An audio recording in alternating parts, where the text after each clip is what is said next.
So here we are. You made it. You made it. Introduce yourself. We went over that. Understand that we are having a Q&A session at the end. So keep those questions formulating in your mind. And as Rainey is chatting today, I will be sourcing questions from the chat. So if you're anything like me and you always are worried that you're going to forget something, it's okay. Just go ahead and put it in the chat and I will grab those and we'll come back to them a little bit later. So think about a few questions and then you should already be on mute. Cameras on is always fun. We love seeing your beautiful faces. All right, let's roll. Make sure when your camera's on, you're smiling because we are recording and mostly this slide is just to remind us to press the button, which we did right before you got on. I'm double checking and yes, it says record. Because we've forgotten before, and so we never forget again. Nobody's perfect. All right. All right. What is this meetup all about? What is Museum Minds Collaborative? And when we simmer it down, Museum Minds is really about helping the museum industry. It's about making sure that we have kind of an envelope to lift up the people who work in the museum industry because sometimes it feels like we're in it all alone. Or sometimes we feel like there's just not people who get it.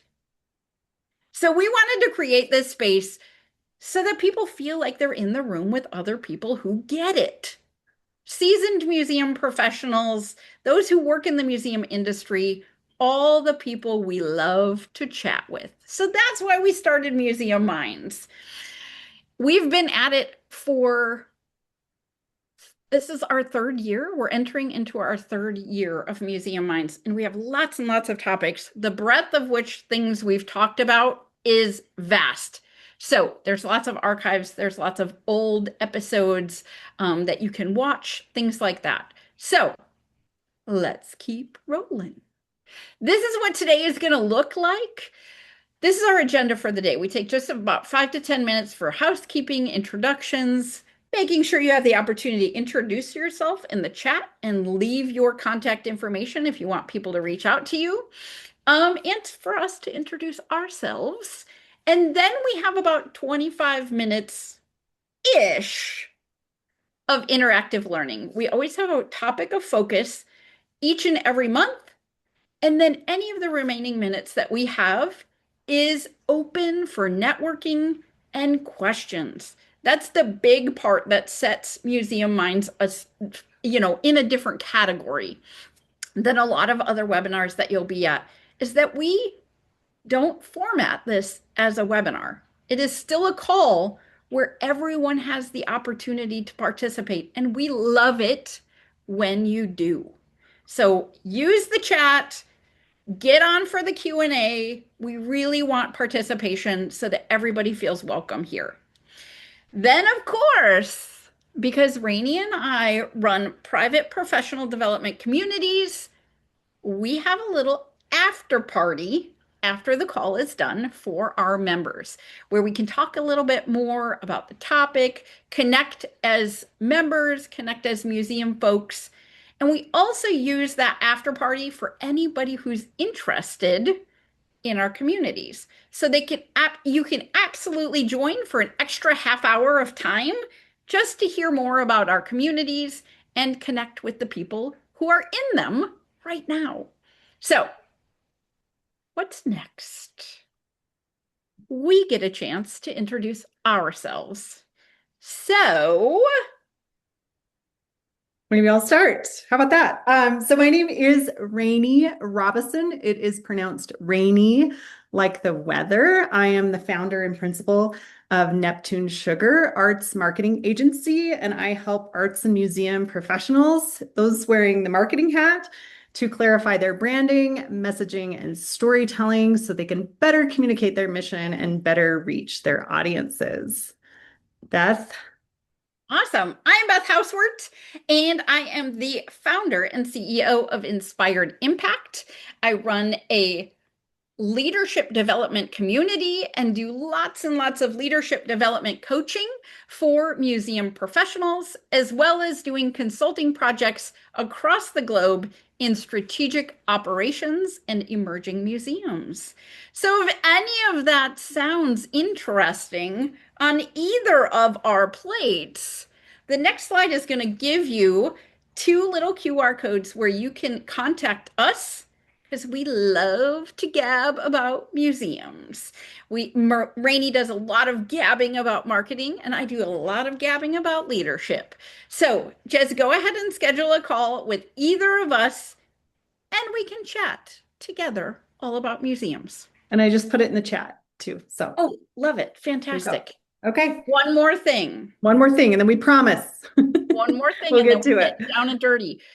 Well, we give ourselves 10 minutes for Yeah, housekeeping, and that's we're true. only at 8. Well, we're at 9 now, so we only have 1 minute. You Oh my better gosh. hurry. Okay, friends, we are taking this show on the road for our first ever IRL Museum Minds meetup.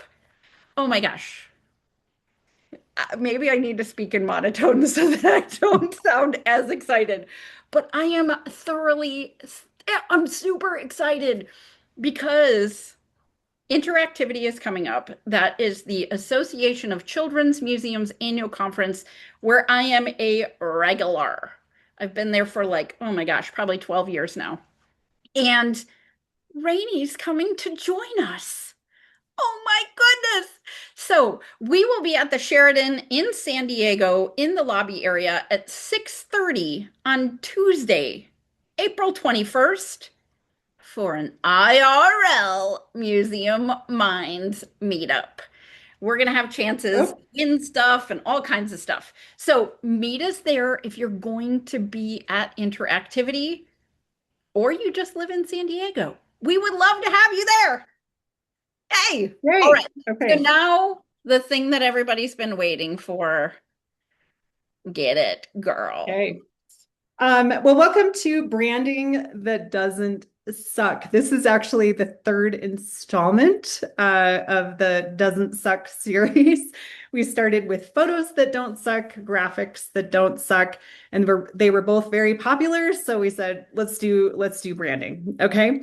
This is one of my favorite topics to talk about because I am a visual artist and I actually taught in an art department for nearly a decade. And I wanted to start with a question. I would love you to put it in the chat. Do you even know what branding is? There is no right or wrong answer, so I want you to literally type in red, green, or yellow. Green, of course I know what it is. I'm just kind of here because I'm here. Okay, green, yay! Yellow, kind of. If we get a few reds, that is okay. That is a perfectly acceptable answer because a lot of people who end up in the role of marketing or wearing that marketing hat don't always have the formal training in marketing and are navigating a really confusing world that, consists of a lot of parts. So it looks like we have lots of greens. Okay, so I'm interested what the Q&A will look like. We have lots of yellows. I don't think anyone dared to put a red. But that's I saw one. perfectly. Oh, you did. I Okay, well, did. welcome. You are in the right place to talk about branding. And this is in no way comprehensive, but I'm hoping that you will walk away with at least a few things you can put in your back pocket and elevate your branding. Okay, so what the heck is branding? This is a metaphor that I saw recently that is one of the best descriptions, I think, of branding that is out there. So sales is a one night stand, marketing is dating, and branding is a marriage. Branding is how your audience feels about you, how they trust you, how they relate to you, and what they understand about you. And I was thinking about this metaphor and I was thinking, okay, well, if it's a marriage, then what if your spouse showed up each day differently? So one day, let's talk about their clothes. So they showed up in streetwear the first day. And then the next day they showed up in $1,000 suit with fancy shoes. And then the next day they showed up in thrift store clothing or something like that. And there's nothing inherently wrong with that, I guess, in that scenario. But I think you're probably getting the point is that you might be like, I don't really know how to get a handle on you. You're confusing to me and inconsistent. And the thing about branding that's really important is that not only does it make you recognizable, memorable, it makes you predictable. And that is really important for your audience and your stakeholders. And it does create credibility and trustworthiness. So if you are all over the place, then again, your audience is like, I don't understand you and I can't even trust you, honestly. So I would love to see somebody put something in the chat too. Whose social media feeds look like this? And it's okay if they do. I see it all the time. But I am on a mission, and I will talk about this when it relates to Canva. But this is what I see over and over and over again is that, people grab Canva graphics. They have all sorts of announcements they need to make, and they feel this need that they need to make a graphic.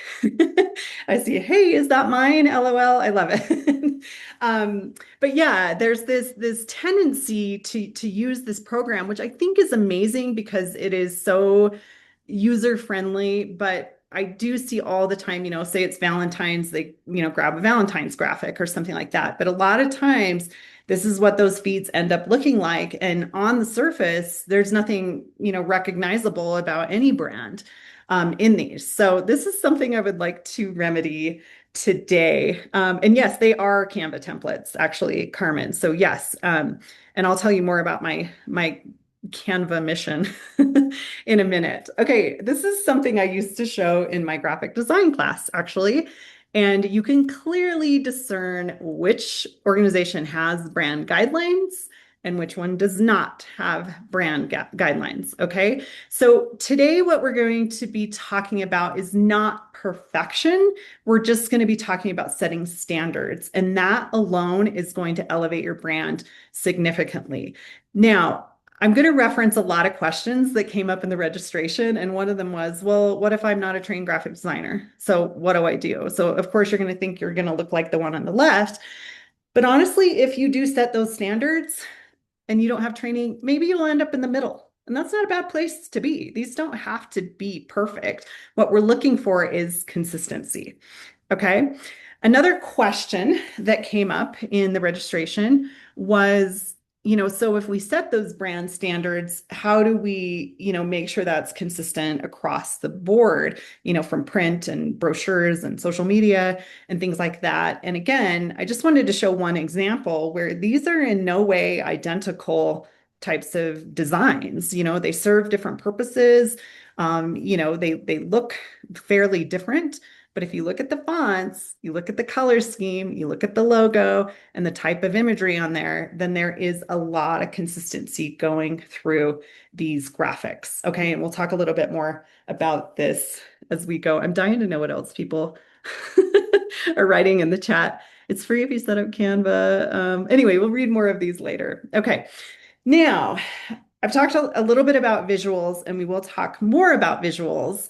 But I think one of the things people get hung up on with branding is that they just think it's a logo. So I have to create a logo, it needs to be consistent, and then thumbs up, I've done my job.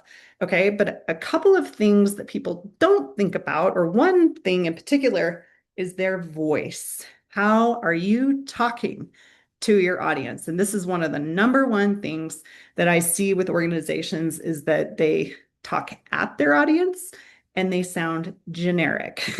So a lot of times you'll hear a lot of join us for we're excited to announce blah, blah, blah, and it's just like not really language that's connecting with an audience. And I think I have a recording of this in my school community. I did a whole webinar on storytelling and messaging and things like that. So you'll want to check that out because I can only skim the surface here. But a couple of things you want to think about are your shared values.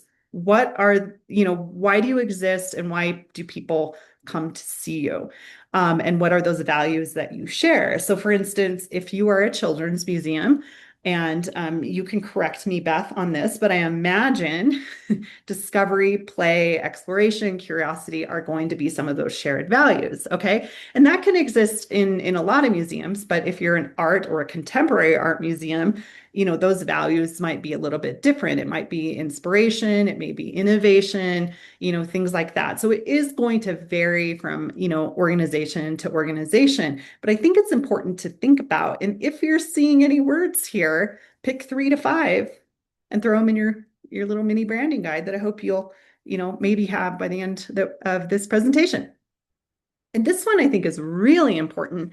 A lot of organizations don't think about tone. How are we speaking with our audience? And what are those, again, I keep using the word standards, but that's really what it is, like defining how you want to talk to your audience. Do you want to be warm and human and thoughtful? And, again, while we're looking at this, pick out some words. Accessible. Do you want to sound accessible to people? You may see the word neighborly. And I actually put that there on purpose because that was something that one of my clients actually said. They live in a small town in Wyoming and they know their audience. And they said, we are neighborly and we're going to speak to our audience in a neighborly fashion. And I just love that they were so clear on how they wanted to talk with their audience. Now, another thing is you want to talk about or think about is how not to talk to your audience and to make sure that everything that you put out there is not XYZ. Now, I think especially with arts organizations, they have a tendency to come off as elitist, inaccessible, jargon heavy, using words that people don't always understand. And so it's really important to make sure you're clear again on how you don't want to talk to your audience. I have also heard multiple times that you are supposed to speak to your audience at an 8th grade level. And you don't want to dumb it down too much, but at the same time, clarity is so important when you're talking to your audience. I've also heard 5th grade, but I think that might be taken a little too far. But 8th grade level, maybe 9th grade, something like that. But definitely don't, talk over them or talk to them in a way where you're using language that they don't understand. Okay. So one more thing when it comes to your voice, it's really good to define what they call the unique value proposition. What's that really cool thing about your organization that exists? And I would love to see it in the chat too. Are you the only this that does that? Are you the only, let me show you some examples, actually. The first two are my actual clients I've worked with. The first one, I didn't know this until I met with them. They're the only contemporary art museum in the entire state of Wyoming. And that is a really unique thing to be able to say. If you haven't picked up on it yet, I am in the state of Wyoming. And that's just a really unique thing. Now they have other things to talk about. They do have a really unique regional collection of artwork and things like that. But it's really important to talk about things that distinguish you from other organizations. And people love it. They love novelty. They love knowing they're going somewhere special. The other one, I'm not going to read the whole thing, but there's another client I worked with that they really wanted to emphasize they are not a museum. They are not a passive space for absorbing artwork. They are an active interdisciplinary space housed in a one-of-a-kind environment. And if you go there, it's going to be a transformational once in a lifetime experience. Basically, you're not going to get this experience anywhere else. And then the other one that just kind of came to mind, and again, this is not one of my clients, but it's a place I'm familiar with, that on the University of Wyoming campus, there is a place called the American Heritage Center. And who would know in Laramie, Wyoming, that they house the entire collection of Stan Lee's personal marble collection of all places. So, they're not going to want to necessarily talk about it all the time, but slip that in there. Or if there's anything else about, them or your organization that people need to know about, keep telling them and keep, piquing their interest. So something to think about. Okay, then we're going to move on to visuals. And I think we're making really good time as well. And a lot of what I'm talking about is are literal exercises that I walk my clients through. So let's move on to visuals. And of course, your logo is the foundation of that. Sometimes logos have icons, sometimes they don't. Regardless, whatever your logo is, it needs to get out there and people need to see it over and over and over again and start to associate it with your organization. Okay. Another thing that comes up is colors and fonts. Colors are really going to vary based on your type of organization. So here's the Museum of Modern Art. Of course, their colors and their fonts and the way, their visuals look are going to look really modern and edgy and bright and almost like pop arty. So it's something to think about. It can also be kind of overwhelming. You don't have to necessarily have these many colors. If you notice the poster I sent you, or I showed you earlier, it was red and gray. Those are their colors, and they use red and gray throughout. As you can see here, there's a lot more options. Okay. Now, this is another client I worked with recently, and we were trying to come up with a color scheme. And they're actually the same interdisciplinary space that I mentioned. They are an organization that was gifted to the university. It's a former artist's home that is it's filled with artworks and, like her life's collection of artworks and her own paintings. And so we tried to pick colors that kind of honored her legacy and her paintings and had this kind of vibe that felt right, really, that felt that it, kind of mimicked her paintings, honestly. But this is another question that came up in the registration. What if we operate under a bigger organization? So, for instance, this organization is technically part of the university, but they didn't want to present themselves in the exact same way as the university. So on the left is the university brands. I was literally talking to Beth about this yesterday. They're not necessarily popular colors, those primary colors. They're not my favorite colors. But as you can see, their secondary colors have a really nice, they have some really nice colors you can work with. So we literally pulled those out of the secondary colors and kind of started to build their own brand. We might have been stretching it a little bit, but I think at the end of the day, it looks really nice and everybody's happy with the colors. Okay, so let's talk about fonts. Same client. We said, okay, well, these university fonts are great. We can work with these. They actually have another font that they said we will never use that font. And I understand. I wish I had time to show you, but I don't. But anyway, we said, okay, we're going to stick with these fonts. These ones work. These are really great fonts, and we can kind of make them your own. And one thing I wanted to mention too is that if you haven't chosen fonts and you're using 17 fonts that are built into Canva, at minimum, start to use at least one font over and over and over again. Okay. Now you can make it capitalized, bold, light, title case. There's still ways that you can vary the fonts, so it just doesn't look static. But yeah, pick a font, pick a corner, pick a space, get on Adobe Fonts, look around for some inspiration. And so at least use one. Okay.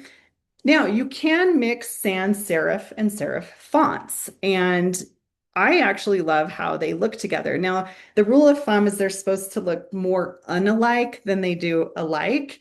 And sans serif fonts tend to be a little more modern. Serif fonts tend to be a little more traditional, but they really do pair well together. And I don't know if you can see it on the bottom. Like, for instance, you can do a sans serif heading and then put the serif in your body text or something like that. So at minimum, pick one. Okay. All right. So we're making really good time, actually. We're going to have lots of time for questions. So the last thing I want to talk about, and is another thing I don't think organizations always think about, is photography guidelines. And it's a really good idea to just sit down and say, what kind of photographs do we want to be taking? What do we want to be sharing on social media? And, do we want a lot of people? Do we want pictures of the artwork? Do we want close-ups of the artwork? And one of the best ways to start this is to start a vision board, to look at other organizations and say, what do I like about their photography? And what would I like to mimic? Now, you're not trying to become that organization. You're just pulling out what do I like about what they're doing and how does that relate to what we're doing. And so again, way beyond logo, just your visuals and your standards are really going to create that consistency with your audience. Okay, buckle up because this is the last thing I'm going to say and the thing I am most opinionated about. In fact, I feel like I squeeze this into any presentation I give. And this is a hill I'm going to die on. So the first question I have to ask you is between the graphic and the imagery, which are you emotionally connecting with? Maybe not on a deep level, put it in the chat, right or left, one or two. Which one is the most engaging? Which one's pulling you in? If anyone says the one on the left, you're in trouble. On the right. Okay. So I am a photographer. I have an MFA in photography. Okay. So I'm very, very biased about this. But I just, believe to my core that people relate more to imagery than they do graphics. Now, that doesn't mean there's not a place for graphics. I always say, save it for your posters, brochures, postcards, but they have no business on being on social media, especially on Instagram. Okay. And maybe sometimes, but let me show you the difference. One more side by side. Okay. Which one is pulling you in? Which one are you relating to at a more emotional level? People relate to images. People relate to faces. In fact, I think I read something that they relate 33% more to faces than anything else. But the thing that's happening on the right is there's spaces that people recognize as well. So they do a really good job of showing landscape and user generated content as well. A lot of these photos they didn't even take, they just are resharing them. The one on the left, I kind of feel like is yelling at you a little bit. And this is never to shame anyone, but again, it's a pattern I keep seeing. And at the end of the day, I want to give you permission to get out of Canva. Only use it for certain things. And some of you may disagree with me. And it doesn't mean you can't sometimes put them on there. But then the next concern might come up and say, oh my gosh, thank you, Rainey. That gives me so much relief. But now I have to become a photographer. Like now, how am I going to replace those graphics with imagery? And I just want to kind of put your mind at rest and tell you the ones on the right I know are not made by a professional photographer. They're a good photographer, but I think your photos are probably better than you think. I think I even took one of these. And then, like I said, a lot of them are user generated content. So again, at the end of the day, it's not about perfection. It's really just about showing what's actually happening in your space. Behind the scenes almost always performs well. I think there's so many overlooked things like staff and just people in the building and things that are happening. In fact, I always quote this social media influencer. He always says, document, don't create. Just really get out there and just start to record what's happening around you. And that shows the experience and shows a way that your audience can start to envision themselves in that experience. Okay. So that's my opinion. Thank you for letting me express it. I'm really interested to hear if anyone has any thoughts about that in the Q&A. So just to summarize, brands are a lot more than logos. And hopefully, again, this also can raise more questions than it answers. You could be like, oh no, I don't know what to do. And I will show you something. Beth and I have a couple things we would like to offer you. But again, at the end of the day, I just want to give you a few things that will help you elevate your brand. Okay, so Beth and I are going to talk about our communities and our products. And we would love to have you be a part of them. If not, please just keep coming to Museum Minds and we would love to see you here, which is always free. But before I show you, I want to show you, I have maybe 300 marketing questions from Museum Minds. Again, we've been doing it, we're in our third year, and I have hundreds of questions from arts marketers or again, whoever has found themselves in that role. And these are some of the top questions that keep coming up. Okay. So why is marketing so overwhelming? Should we be on every platform? How often should we be posting? This is a big one. Why isn't anyone engaging with our content? Why are we putting it out there and it just falls completely flat?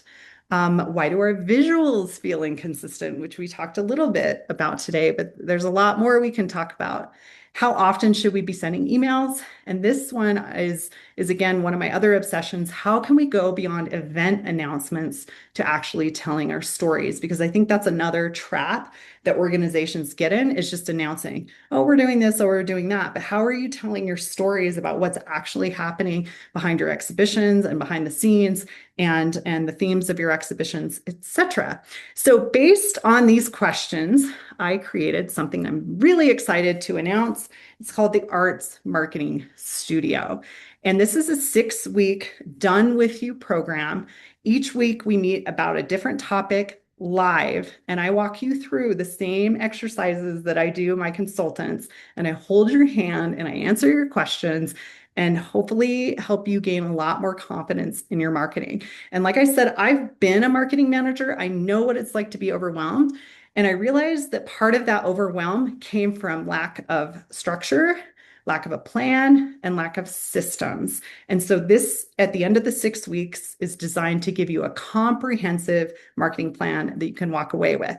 Now, a couple of more things, and then I'll let Beth talk about hers, is this is ongoing, meaning that if you miss the messaging and storytelling session, it not only will be recorded, it's going to run again in 6 weeks and you can hop on then. And then there's also bi-weekly Q&As. So there's a lot of value stuffed into here.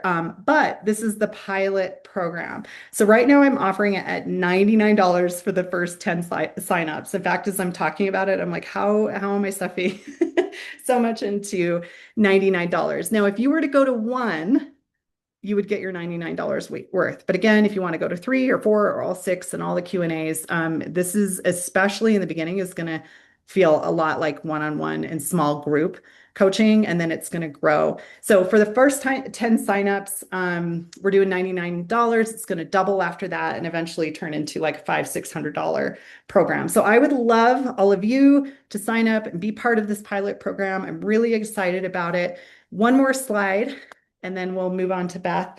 But I run a free community for arts marketers and arts adjacent marketers. I know we have, sometimes we have botanical gardens and, aquariums and, not specifically arts, but you will still benefit from it either way. But I have a free community called Art Meets Strategy. So you'll just have to join the group, whether you want to purchase the program or not.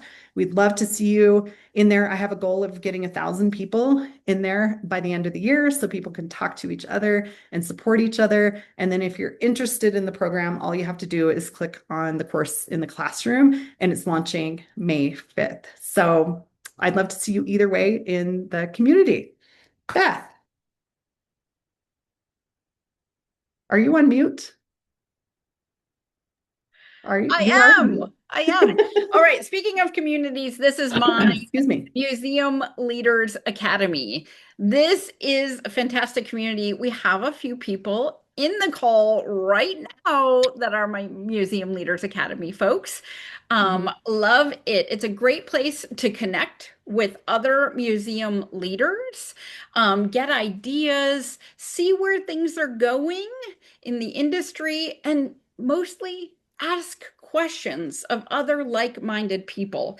I just recently added a whole new space that's just called Ask the Community, and it's available to everyone.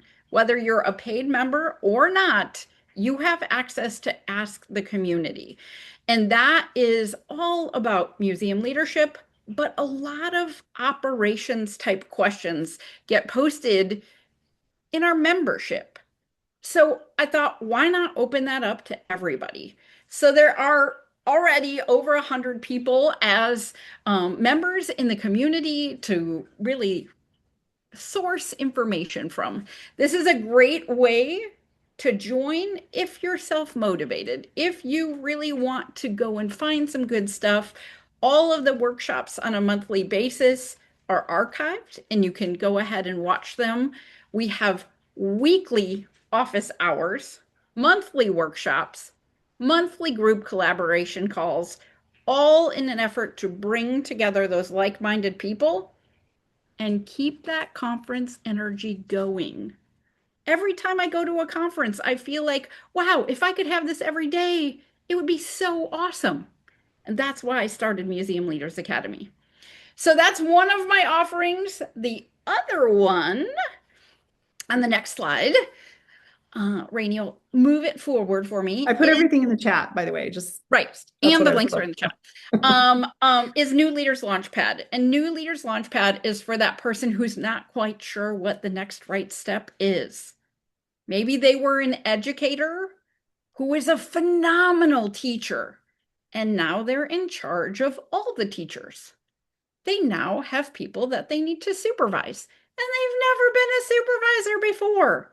This is a 7-week leadership accelerator, and I'm currently in the middle of our launch cohort and getting phenomenal results from folks. One of the people that is in the accelerator right now came to me and she said, I really just need to figure out who I am as a leader and what am I actually supposed to be doing?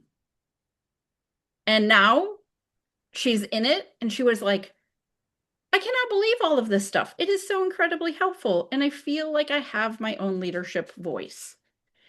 So the next cohort of this one is starting June 1st. So you got a little bit of time, but that QR code right there is going to give you a space to join the interest list. So as I'm doing interest calls, as I'm doing a workshop that has more information, you'll be there. So the 2 QR codes on the last 2 slides, as well as the links in the chat, will get you more information. Also, on the Museum Leaders Academy side, I forgot to say this. The first level is free. So you're more than welcome to come in on a guest pass and just kick it around. That is also where our archive is for Museum Minds. So, one of the questions in the Q&A was, where do I find that storytelling old episode of Museum Minds? You can find it in Museum Leaders Academy. Rainey, I think, also has it in Art Meets Strategy. So I put both of those links there. And then also we have it on our YouTube channel that we're going to put public in the next little bit, but it's not there just yet. We'll also put a link in our follow-up email. So there's a lot out there for you so that you don't have to feel like you're alone in this big world of museum administration and museum enthusiasm, all kinds of good stuff. So Oops, I went too far. don't One more forget thing. that we do Museum Minds every month as well. So Museum Minds is your freebie where you can do lots of fun things, learn lots of things. And because I do a lot of museum leadership talk, and one of our largest attended workshops inside of Museum Leaders Academy just recently was all about imposter syndrome and the toolbox to figure out what to do when you feel imposter syndrome. So I made a smaller version of that talk to kind of give you an idea of how and if you have imposter syndrome. And I love the graphic because we are kind of kooky here. It's all about squashing imposter syndrome, and that is next month's topic. So make sure you register for that. Rainey just put the link in the chat for that too. And we'll be coming at you May 13th for that one for your freebie. And I am no longer sharing screen, correct? Right. You are Okay. no longer sharing screen. Great. And I So I have get to see faces now. I have a full list of questions from the chat. Yes. So one of the first ones, Samantha, you had 2 questions. Do you want to come on and ask about Canva branding and or storytelling? If not, I can ask it for you. I'm looking for it in the chat. Samantha. Hello. Hi.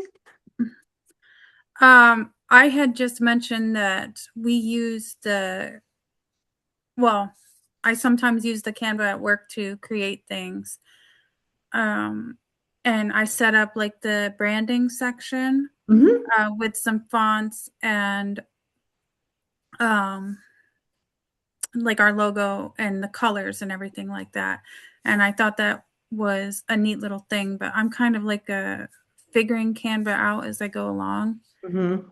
Um, so I couldn't remember if that was a free version, but somebody had answered in the comments that if you set up your nonprofit organization, you can use uh, the pro features in Canva. Oh, that might be right. It Yeah. is. It Yeah. is. Yes. And it's such an awesome Mhm. perk. And that was one of my follow-ups too, is that yes, we we still use Canva. We still Yeah. Mhm. use Canva, Yeah. but we use it authentically and genuinely. We don't fill Mhm. our feeds with Canva templates. Mhm. So I think that's part of it too. And Yeah. if you read one of Rainey's last emails that she sent out too, it was like, yes, you have permission to use Canva, but just make sure you use it correctly. Mhm. Yeah. Right? Exactly. Yeah. And I'll Exactly. add too, our graphics are actually made in Adobe Express because I pay for Creative Cloud. So I just use Adobe Express, but I do still use Canva. In fact, the slides you just saw are from Canva. But even the graphics that, and I know they're graphics, but they're shared on LinkedIn, but we also share photos too. But our museum mind graphics are fairly consistent and they're not perfect, but people have started to recognize that same graphic over and over and over again with just the middle updated. So another question that came up, how do I keep not sharing the same graphic? And it's not always bad to share the same graphic over and over and Right. over again because people need to see things over and over and over again. And sometimes more than you think to pay attention to you, you know. So if you're changing stuff up all over the place, you know, then that create if I could finish the sentence, that creates confusion. So Absolutely. yeah, great question. One of the things I say often in coaching and things like that is there's comfort in predictability. So when people Mhm. see that same graphic again and again, Mhm. they can trust that it is us. And if we have the different graphic every single time, that's Mhm. uncomfortable because they're not quite sure who's putting Mhm. on Museum Minds. But Mhm. there's comfort in predictability. So Yeah. keep it visually Yeah. predictable as well, right? Something else you said, Samantha, in the chat, you said about the thing that I had on the left and the right. You said the left makes me feel like I'm being sold to. And I think that's really interesting that you point that out because there's even another big social media influencer that I follow, and he talks a lot about authenticity and how we actually sometimes, and hopefully this will give you a little bit of relief in the pressure to take good photos. He said a lot of times we relate to just photos, you know, not the highly polished trying to sell to you kind of photos, just like real human photos. And he would put these things side by side, which you would think the really polished one would get the million views. And a lot of times it was just the real authentic experience. And yeah, so again, I hope that kind of takes the pressure off that. But that's a really good point, Samantha. Any other questions in here that's standing One out, of or the anyone want to questions I pop on saw, camera? one of the questions I Mhm. saw too, Amanda asked, Mhm. do you recommend having several fonts or just one? One or two? Maybe three if it's so. Let me use the University of Wyoming, for instance. They have, I was going to show this, but I knew I didn't have time. They have this font that's like this big scripted font, and I call it the murder font. It looks like, you know, blood on the wall or something. But it's so different from the other two fonts. Like they all have to look really different, is what I'm saying. Is don't choose like two fonts that kind of look the same. So they have three, but that's pretty extreme. But you can have just one. And again, you can vary the font and weight and caps and not caps and things like that. But I really like the serif and sans serif. You know, pick two fonts. You can use the sans means without the little feet. Uh, you know, for like a title, and then you can put the serif in your body text, for instance. You know, it creates a nice variety. It keeps it really clean. But pick at least one. And Do do you yeah. recommend, do I need to do like a fancy font, or can I just do like Arial or something that comes preloaded in my for Yeah. one of them, I guess. Yeah. I mean, I don't know if Arial's the most interesting. Um, Helvetica is actually a really good font. There's an entire movie made about the font Helvetica. Gotham, which I showed earlier, is a really great one. Hop on my discovery call and we can talk about fonts. But no, it doesn't have to be fancy, fancy. It just needs to be consistent, and clean and sophisticated is perfectly fine. Again, you don't want to be, um, big giant scripted fonts. You don't want to use Comic Sans or Papyrus or there's a lot of ones that I would not choose, but something that's clean and sophisticated and matches the vibe of what you're trying to do. And Adobe Fonts is really nice. You can go through there and it will mock up different fonts, and you can see kind of how they look in application. So yeah, I hope that helps.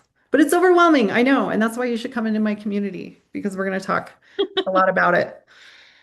One What of the else? other follow-up questions there was, what about font sizes on your Mhm. graphics? Is it best to keep font size to one or two different sizes as well? Lauren, if you want to clarify, come on Yeah. on. Yep, that just is it. Sometimes to make the words stand out different, I'll do Mhm. different sizes, but then I think it gets a little too chaotic. And so Mhm. just trying to kind of figure out how to find, I guess, tone in font sizes, if that makes Mhm. sense. Yeah, yeah.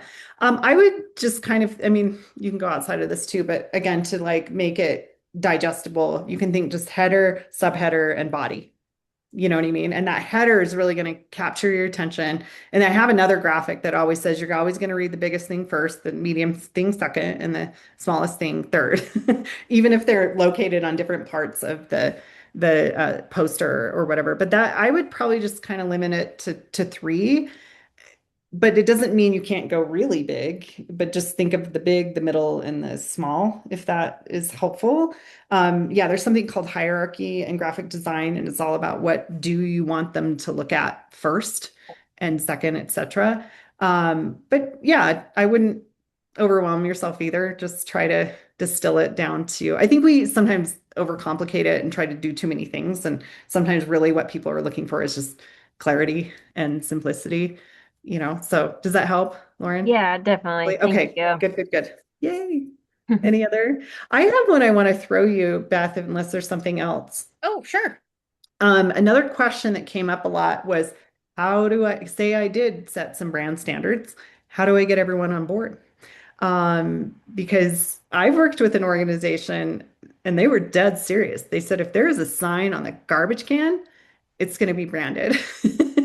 And I know a lot of times museums have education programs. They have, different areas of the museum and that are sometimes making their own graphics, and that also contributes to the issues. So Beth, having worked in a museum, I worked in an art gallery, but a bigger museum, Mm-hmm, how do you mm-hmm. do that? And I have to say that this is something, so when I joined my last museum, which I was Mhm. for 11 years in senior leadership, it was, I joined in the inaugural year, the first year Mhm. that we opened. And it was one of those things that we had a logo, we had a font, things like that, but we weren't quite sure because we were brand new and we had no idea. And about 5 years in, one of our marketing people put together a brand guide and they sent it out to the entire team. And they made a one pager that was posted in like our cubicles. So we knew that if we were going to do something, we had to go to that brand guide. And it was like a one pager, quick reference. What is the name of our font? Different things like that. And then they also kind of did like a folder in our shared drive that had our logos and it had a couple of templates. And also, it made sure that our logos were like locked somehow in the graphic design world. I don't know how that happens, but like there was a lot of previous to this logos that had been put on things and then just like you know how you use the side thing to make it wider and then it would distort the logo? Or you use the bottom thing to make it Mhm. taller, and then again, you're distorting the logo. And that was like a picky thing that it was like, no, it has to be proportionate and it has to look right. So I think that communication really, really helped across our organization. So we knew like this is the template for a digital signature. Everybody in the organization had the same digital signature, and our marketing department was in charge of making sure everybody had the same thing. So that's kind of how we went about it. Yeah. Yeah, it can be tricky. Yes, It can exactly. definitely be tricky. Um, Gosh, we have so many questions. Shelby, yours is interesting, and let me make sure I understand it. How do you balance your brand with the things that you're doing in your graphics? For example, our Heritage Center hosted a Chinese cultural event for the Lunar New Year, and our graphic was heavy in reds and golds, even though that isn't necessarily in our color scheme. That's a tricky one, and I want to say that there's always wiggle room, you want to be as consistent as possible.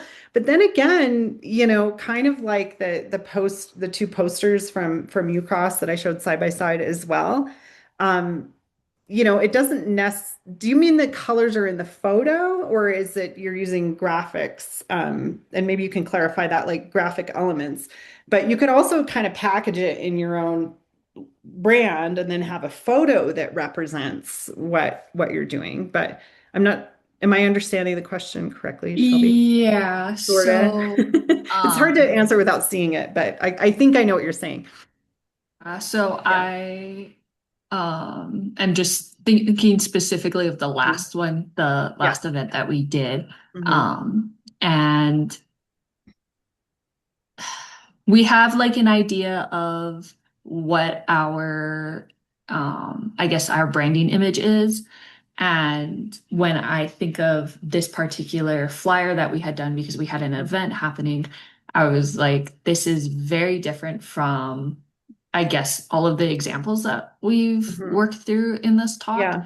Yeah. Just because the focus is specifically on this event, and at least here in our community, Mhm. we associate this particular event with these colors, with these Mhm. images Yeah. that don't necessarily follow the pattern of our normal things, Mhm. because it is based in culture. Right. So, Right. Yeah, and I think it really just depends on how far you want to go outside of that. And I'll admit, I used in the university art department that I worked in, I mean, we always had that logo on there, but sometimes for the exhibition, we were thinking, we're like, this really needs to look like, reflecting the exhibition. So sometimes we would come up with pretty unique graphics. We would, and even colors, we would kind of go outside of it. But we always made sure that logo was on there and there were the right fonts and certain markers that made it clear it was us. But it really depends on how much of a stickler you want to be. There's no one right way or the other.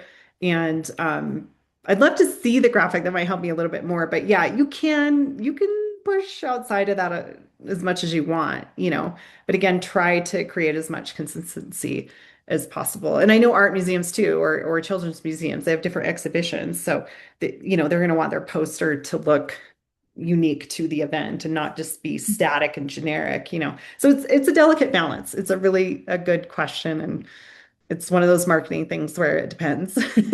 Marketing always depends. But I hope that helps a little bit, but just do your best. absolutely, any Yeah. amount of opinion that's not my own is Right. helpful. Yeah. Any other questions popping up here? I'm trying I'm to going look through to here. add this one Yeah. into the mix because you were Mhm. just talking about logos and different things like that. And Penny asked, how do I add in funder or grant organization logos without making the image look junky? And to add to that, do I need to add our logo onto images in the same place all the time, like always at the No, top or always at the bottom? no, no.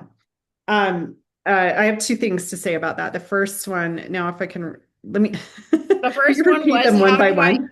how do I add funder or grant organization Okay. logos and not let it be junky? So one of the biggest mistakes I see here is that people don't have a transparent logo. So it has the white border behind it. There was a graphic I showed earlier that's one of the biggest ways to make it look junky.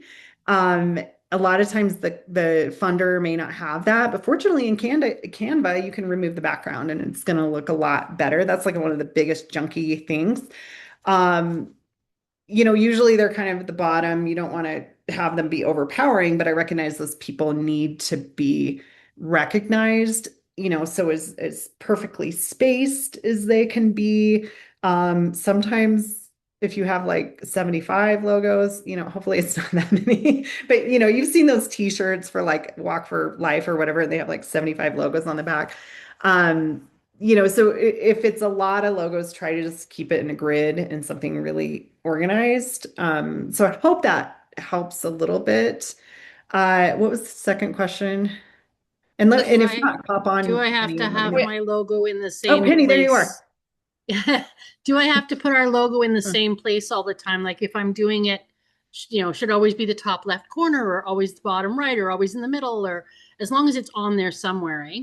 Yeah. Okay. Yeah. I wouldn't worry too much about that. In fact, when I was working with Ucross, I don't know if you remember the open call poster, we kind of butted heads about this because in terms of hierarchy, they wanted their logo at the top saying Ucross open call. And I was like, no, it's going to be open call. And then you cross in the corner. And we kind of like came back and forth. And she's like, no, but that's the thing pulling them in. I was like, no, so it was funny. There's a difference of opinion. And then I noticed the next year they switched it back to the way it was. So, but in my case, I just wanted something to capture someone's eye and then they could find out who the organization was after. So no, absolutely not. And it really depends on how much emphasis you want on that. But again, just make sure it's the same logo over and over and over again. And again, it doesn't have that white background. But no, you do not have to use it exactly the same. So in fact, now I'm going on, but I know we're out of time. But when I taught art, there was a concept called unity and variety. So if you have too much unity, it's boring. If you have too much variety, it's confusing. And somewhere in the middle, you have to decide, how much variation while being consistent. So it's really up to you. But I hope that, again, shows you how subjective marketing can be sometimes. But we just try to, again, set as many standards and get to know the way we want to present ourselves. So these are great questions. I know, right? Right. Yeah. So Museum Minds is usually just 1 hour long. So we have come to our 1 hour mark. Oh my goodness. And there are so many questions here that still are really, really good and more that we can chat about in the after party. If you want to stick around and hear about the communities or as a member of the community, you're welcome to ask even more questions. In the after party, one of the requirements in the after party that we have is that you keep your camera on or you send us a message letting us know why your camera's not on, because a lot of times there will be people who stay on afterwards that are no longer at their desk. So we happens thank every you. time. Right. We thank you all for coming. It has Yes, been thank so you. much fun to talk about branding today. So good. So good. And if you want to join us for the after party, Yeah, you're we'd love to have welcome you. to stay.